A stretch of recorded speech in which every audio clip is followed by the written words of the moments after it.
My name is Jack Shell. This is the story of two hills, really. I grew up in rural Mattoon, Kansas. My family's farmhouse was on top of one small hill, and across the way, a little higher, were the Renkos. Between the properties was a long depression where a creek had once been 100 years ago, but it was dry and only about 10 feet wide when I was a kid. The Renkos were considered bad seeds. Their property was derelict, always about to be taken by the bank. They survived, who knows how, buying and selling and trading things, government programs. You never knew which relatives were living there. I grew up looking at their house on the hill, only occasionally seeing someone up there. Over the years, they had more and more junk strewn around. They didn't like for anyone to see them. My family had no contact with them. We didn't know anyone who really did. One day in 1933, one of the elder Renkos, I think his name was Peter, trudged up the hill on horseback with another horse tied behind him. That one was weighed down by an enormous piece of folded tarp, a new acquisition apparently. I watched the Renko's hired hand, a strange man called Tib, drag it off and work to drape it over an old tractor. The tarp was black, must have been 20 yards long by 10 yards wide. And from the time I was 7 to when I was 9, it covered that tractor. Most of the time you could just see its flat tires underneath. The tarp always bothered me. See, when night came and the wind kicked up, I could kind of hear it if I had my window open, rippling, resisting. And looking at my bedroom window to the west, I saw it bulge all over as the gusts got under it, like a pulsating monster trying to rip itself out of the ground. That sound was repellent but hypnotic to me. And I would open my window and look up the hill to see if the tarp would maybe escape its moorings. I'd lie on my bed sometimes and listen real hard, and there was that sound, like tiny claps of thunder contained in a small space. The tarp could look like some terrifying dark animal trying to beat its wings and take flight. One time in a rainstorm, I thought it resembled a ghost, striking furiously at what lay underneath it, pounding that decrepit, rusting tractor with its arms again and again, trying to kill it, smother it. I didn't like the tarp. I remember a cold, cloudy winter day when I was walking home from school and a corner of it had folded back somehow, exposing a rear section of the tractor, like it was inviting me to come look, come get closer. I think what scared me most about it was that it just never went away. Spring, summer, winter, fall. It was always there, up the hill. When I was 10, I woke up one morning to see that the tarp had been moved in the middle of the night. Now it was covering the Renko's well, which I guessed was no longer working. I supposed it must have been Tib who did it. Rotund and disheveled Tib, who must have been living on bread and water for what the Renkos probably paid him to do their manual labor. Once after a snowfall, toward dusk, it was weird. I looked out and I saw Tib, with his heavy beard and old clothes, lying on his back and slowly letting himself slide down the Renko's hill that way, as if he were a kid like me. He wrapped his arms around himself and slid down toward the gully that separated their property from ours, a slow and bumpy descent. When he reached the bottom, he just lay there in the snow, staring up at the sky with his arms positioned like a person does when they're in their coffin, up over their heart. The only way I knew Tib had ever gotten up again was by a set of footprints I saw in the snow the next day, headed back up the hill. In August of 1937, the police came out to the Renko's house. My sister and I watched as 2 cars pulled up and an ambulance. People gathered around that well and remained there most of the day, and a truck with a winch showed up, and another car with 2 men in suits. Soren Narnia, a man in his 80s who'd been living there for a few years, had fallen down the well. The word was that he had been senile and maybe sleepwalking, and he'd wandered too close to it. But our Uncle David, who worked for the county detention center and knew people, told us that the old man had had to peel the tarp back to get underneath into the hole, so he must have been really deluded about what he was doing. Then, after my sister was safe asleep in her room, Uncle David told me something else. "Don't tell your dad I told you," he said. There had been long claw marks on the tarp, and little bits of fingernail from where the old man had tried to grab on to stop himself from falling. Claw marks and little rips 3 feet long, Uncle David reported. But life went on up at the Narnia's property. In autumn, I watched Tib cement the well over. I had been playing near the gully, throwing a ball up into the air and catching it under a cold gray sky, and I watched him drag the tarp away toward their old barn. When he emerged from it, he saw me, and he raised a hand to me and smiled a strange smile, revealing a mouth missing half its teeth. I turned away and went back to the house. That night I went to the window and looked out. The tarp was half inside the barn, half out. It looked like the tongue of some, Leviathan. A tongue lolling out of a large, blocky head. It was 2 months like that, and there were times I thought it had crept out more fully into the daylight, just a foot or 2, or retreated a little further back into the shadows, to fool me. I was 12 when the Narnias won a car in a contest sponsored by Chrysler. Here it came, towed up to the property, a brand new Imperial, gold seal engine, dual carburation. The town talked about it in wonder. But the Narnias, of whom there only seemed to be 4 left now, and who were all older, neither used that thing nor sold it. It sat in the dooryard, neglected. A year after it was won, Tib took the tarp, faded now because of being left out so long in the elements, and dragged it over the car, concealing it from view. No one could really figure out why they were leaving their prize to rot, but it was said they had no skill with or understanding of money, and no offers were entertained for it from the 1 or 2 people who bothered to visit.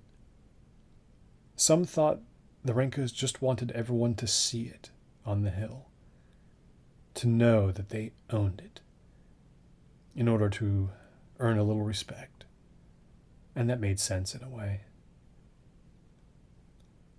By the age of 14, I shouldn't have been scared of the tarp anymore, and I wasn't, mostly. But the wind and the rain still seemed to animate it in odd ways, and it cloaked that car so totally, with nothing visible underneath, that it seemed like it had eaten the car and was trying to digest it. I remember 3 black birds landing on it once and standing there, looking in the direction of my bedroom at sunset. And waking up past midnight on Christmas Eve, overly excited for the morning to come, and looking out and seeing Tib, getting fatter and more hunched over every year, placing heavy rocks in the 4 corners of the tarp to keep it more firmly pressed against the ground. That time my sister came into the room, and we watched him together.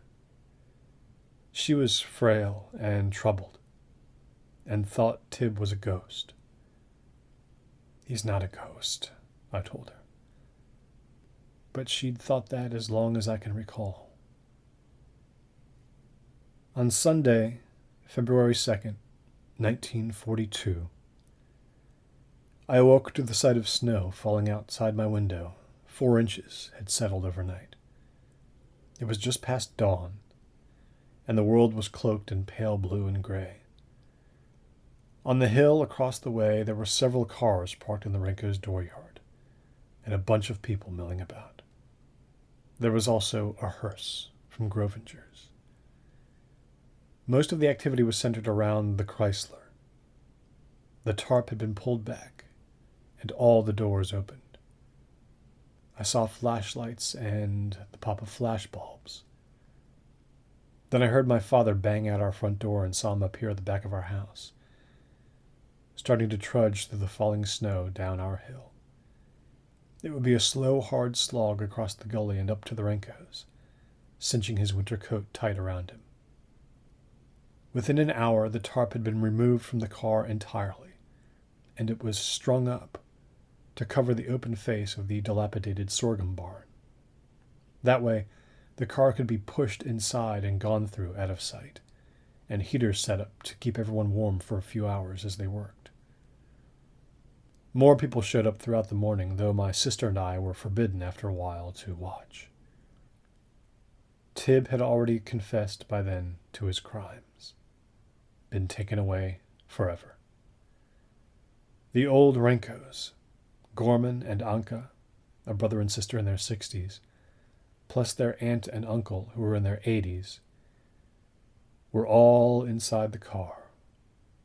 2 in the front seat, 2 in the back, stabbed to death, about 20 times each. But it hadn't happened the night before, no. Those bodies were horribly decomposed and had been for a long time. 2 years, they said. For 2 years I had seen that tarp covering the car day after day, going to school and coming home from it, and late at night and early in the morning. And for 2 years the family had been in there, lengthwise on the driver's seat and back seat, concealed, rotting while Tib went about the business of collecting their checks and tending to what needed to be tended to. It was the milkman who had tipped off the authorities, who'd found Tib's fractured explanations of the Renko's absence more and more bizarre over the past few months. If we had that big piece of black stuff, my friend Scotty had told me the summer before, as we had eaten egg sandwiches at the bottom of the hill, I bet we could put it over my fence and it would be like Briggs Stadium. We should take it. But I knew Scotty was trouble, so I had reminded him that the Renkos were strange and maybe dangerous.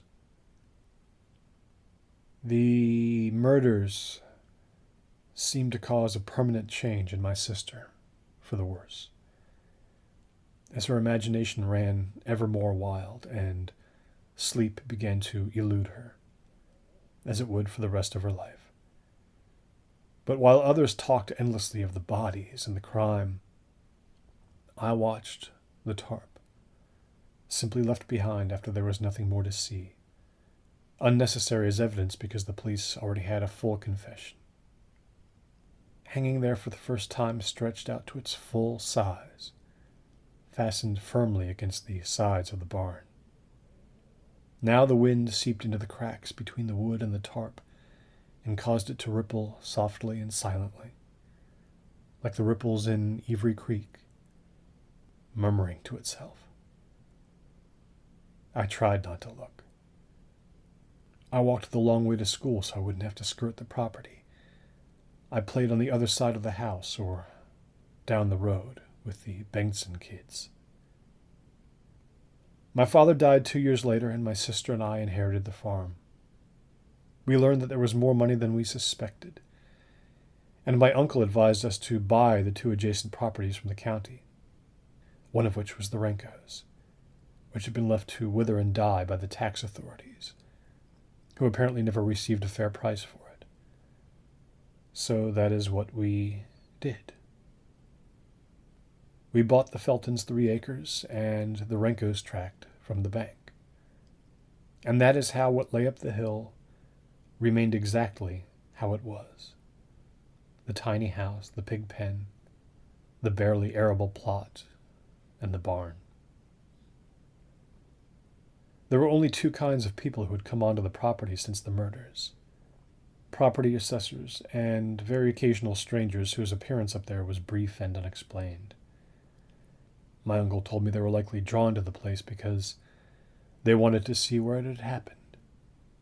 They likely had hopes to see the Chrysler, but that had long since been sold off for a debt, or perhaps destroyed.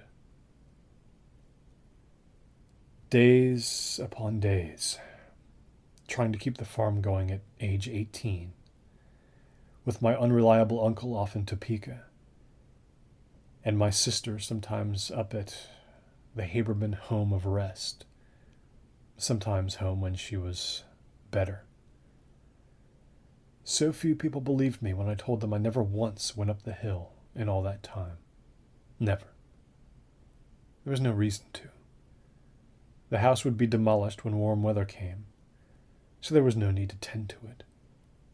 The Renko's property had nothing to offer us. It was merely a bargaining chip. But we wouldn't sell until things got a little bit better in Mattoon. August 14, 1945. I had driven into town and gotten a little drunk with Embry Klassen. The storm came right about last call. We went out and looked up at the clouds flowing fast across the sky, and we stood in the pouring rain and decided I should stay a while at his house before heading back home. Maybe it would let up. He didn't have a radio in his Dodge, so we never knew how bad it was supposed to get. We wound up staying up all night, fastening things down around his house because the wind was vicious.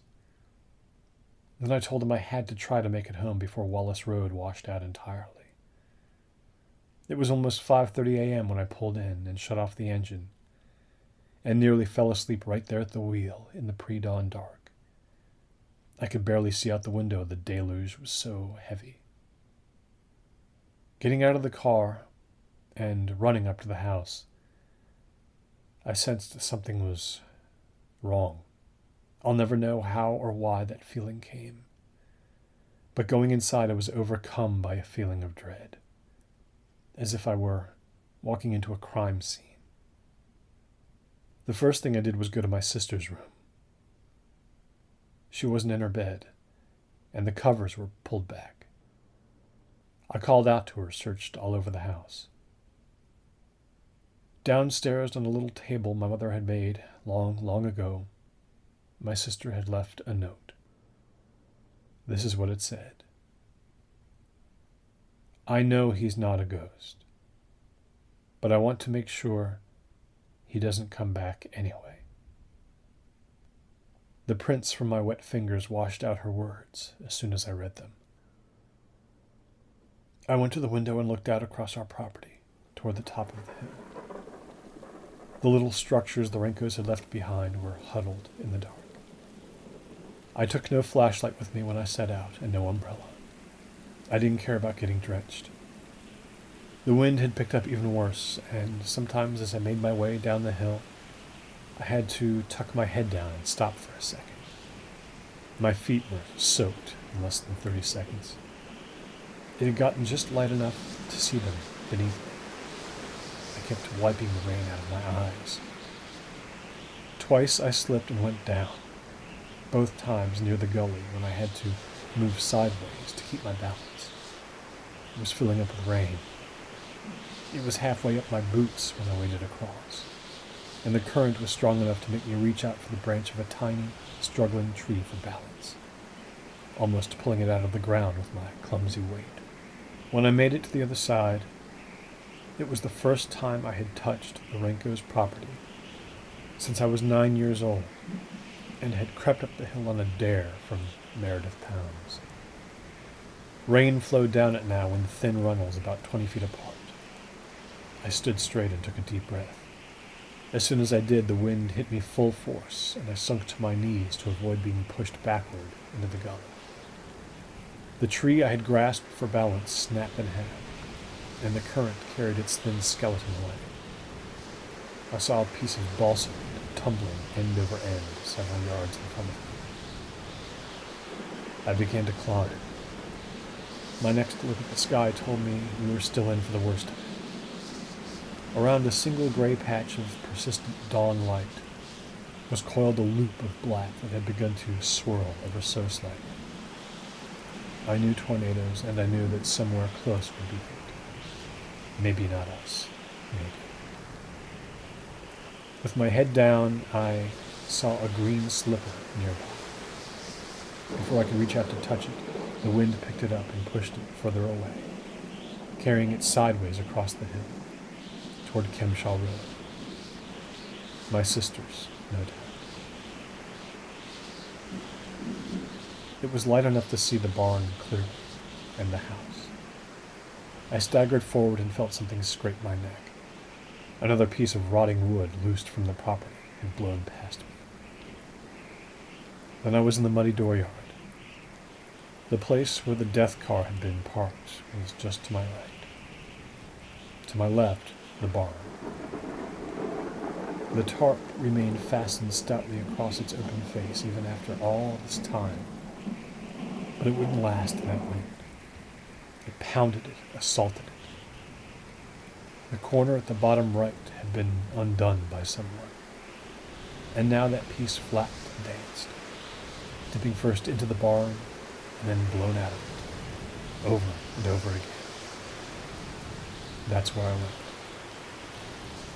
When I got to where the barn's mouth was open to anyone disturbed enough to enter, I stopped and picked up my sister's other slipper, and this I put into my pocket. My ears had become clogged with rainwater. I was hearing almost nothing now but a steady thrum like I was in a tunnel.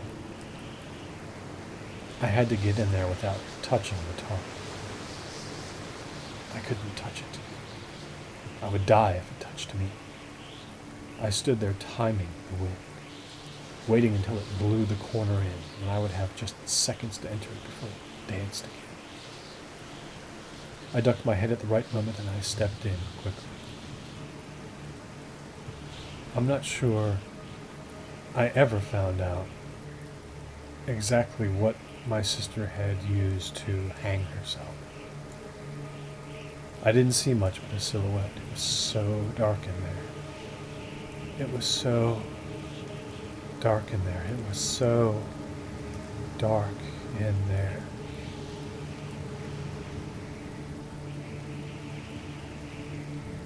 I timed the wind and ran out again. The tarp strained and tried to wrench free, but it couldn't. I began to descend the hill. Twice as many runnels of rainwater now. I didn't bother angling my body sideways because I didn't care if I fell down.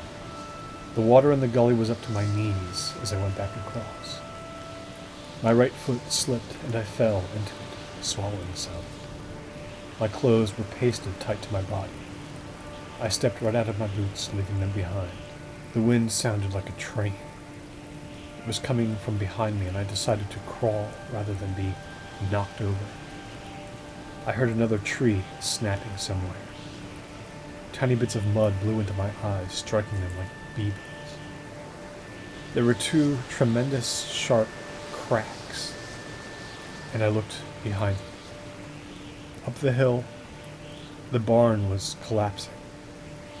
The foundation had given in, and it came down in two great sections. It took only 3 or 4 seconds to crash to the ground, and with a quick fading of the echo, its decades-long history vanished.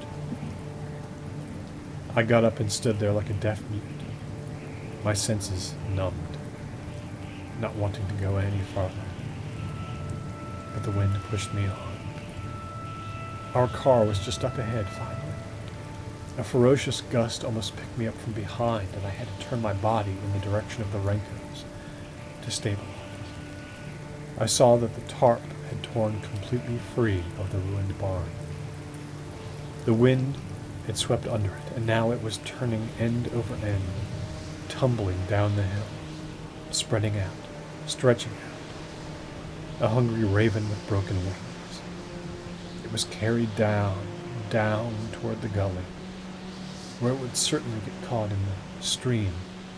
But no. The wind picked it up once again and blew it straight across. It thumped and twisted and rolled, now climbing our hill, coming towards me. I remained in place, making no further move toward the car. Here the TARP came, pushed off its path and back onto it again, gaining speed, floating as much as 5 feet off the ground, then crashing back onto it before the next upswell flung it toward me again. At the end, a second before it struck me, I cried out. Then everything went dark as it enveloped me, knocking me backwards off my feet, cloaking me entirely. I tumbled end over end inside that wet, stinking void, legs bound, arms trapped, screaming. I smelled blood and rot and death. The TARP clutched my skull. It strangled me. It swallowed my hands. And then it let me go, blown onward, missing the car by no more than a foot, tumbling toward the back of the house and the road beyond. I rose, took 2 more steps, and fell onto the grass one last time, where I remained unconscious for more than an hour, a victim of a bad concussion. When I awoke, the rain was still falling, but the wind had all but ceased. The TARP was gone, blown Christ knows where, down what roads, into what ravines, to become someone else's silent phantom. What a horrible, terrible dream, I thought, but no. In the distance where a barn should be was a heap of boards and splinters, and my sister was still dead beneath it, and the last meaningful chapter in the story of the Renko's lonely tract of land had been written. 1947. I am visiting Parish Valliere Cemetery. I am finalizing funeral preparations for my Uncle David. He is to be laid to rest between my father and my sister. I walk alone to the gravesite. The grave has been freshly dug for the service the next day. I see that the whole thing has been lined with a large piece of old black tarp. I summon up the nerve to get closer. I am looking for something. Yes. Near one of its edges, I see long drag marks and tiny tears left behind by an old man's fingers.